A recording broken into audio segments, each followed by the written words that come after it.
Kekerasan seksual, perundungan di lingkungan sekolah maupun di lingkungan keluarga merupakan beberapa faktor penyebab gangguan mental pada seseorang.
Kesehatan mental di sekolahan itu ya keadaan di mana jiwa anak untuk bisa menyesuaikan diri dengan misalkan program kurikulum untuk saat ini. Kalau dia bisa menyesuaikan itu, ya itulah yang untuk sekarang nggak usah yang ribet.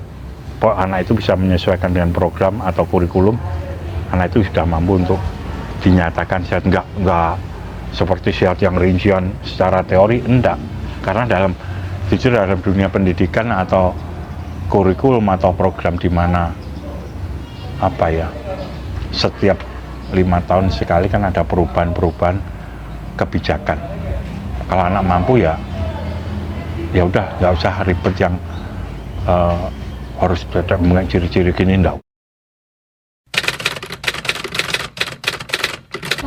Kasus yang paling banyak di dunia pendidikan sekarang bullying. Itu mulai tingkat TK sadar ya, bullying TK sampai ke tingkat kalian ini. Bullying itu paling banyak, dan sekarang pemerintah sendiri pun pemberian sanksi itu tidak ada yang membuat efek jerah. Dan pemberian sanksi itu masih dilindungi oleh, maaf ya, bukan saya nggak HAM. Aturan HAM itu nggak mendidik anak-anak, nggak mendidik generasi penerus kita itu nggak mendidik. Apalagi kayak sekarang kadang sekolahan, anak TK, anak SD itu ada aturan atau kebijakan dari pemerintah harus edukasi ke tempat wisata. Salah atau benar nggak tahu, tapi kemarin saya edukasi bullying pada anak SD, bullying tentang seks. Jadi anak kelas 3 SD dibully sama kelas 4, kelas 5. Saya anggap kalian udah dewasa. Jadi dilakukan onani. Jadi anak semacam pelecehan. Iya, seperti pelecehan.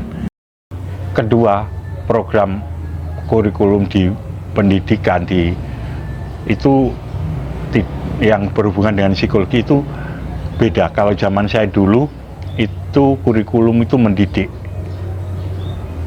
Kalau sekarang mengajar. Jadi anak mau nggak mau udah tak ajar, kamu kurikulumnya sudah selesai. Dia mengerti atau enggak nanti urusan belakangan. Itu yang menyebabkan. Dan kalau mendidik anak itu salah, harus dididik supaya benar. Tapi sekarang enggak, anak salah dicubit sama Enggar laporin polisi, kekerasan. Nah itu yang yang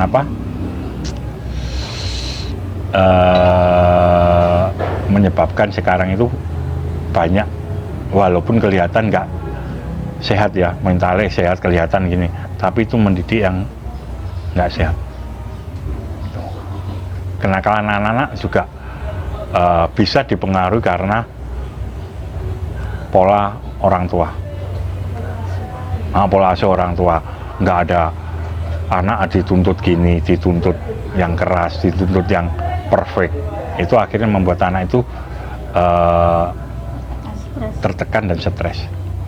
Jadi kalau sekarang yang penting kamu nilai bagus-bagus, tapi proses dari pembelajaran itu sendiri yang orang tua kadang nggak mau tahu.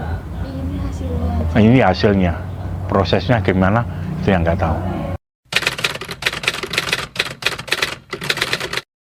Penanganan yang sudah nggak sehat itu harus ada efek jerahnya. Tetapi untuk saat ini bukan penanganan, saat ini harusnya pencegahan, jangan sampai anak itu menjadi nggak sehat. Tapi kenyataan di sekarang penanganan, habis rehabilitasi percuma. Kenapa? Karena penanganan anak-anak yang tidak sehat, anak yang suka berkelahi, anak yang dibullying, itu nggak akan bisa hilang. Nggak akan bisa hilang. Pelaku, baik pelaku maupun korban, nggak akan bisa hilang. Karena tetap terekam di memori kita. Yang penting sekarang itu untuk penanganan, memang untuk pendekatan ke anak melalui, katanya sih ada melalui hypnoparenting. Jadi anak itu masih, kalau anak-anak masih mau tidur gitu, si ngerip-ngerip, kasih sugesti, itu bisa. Kalau dewasa nggak mungkin mau dihipnotis, hipnotis hanya untuk beberapa bulan aja. Jadi kalau penanganan berikutnya masalah kesehatan mental, terutama beda dengan kesehatan mental yang lain ya, yang nggak sehat, misalkan dengan schizofren atau lain, beda. Tapi kalau masalah kesehatan mental di sekolah, di pendidikan, sulit untuk hilang. Pencegahan. Kalau hilang ya tidak mungkin.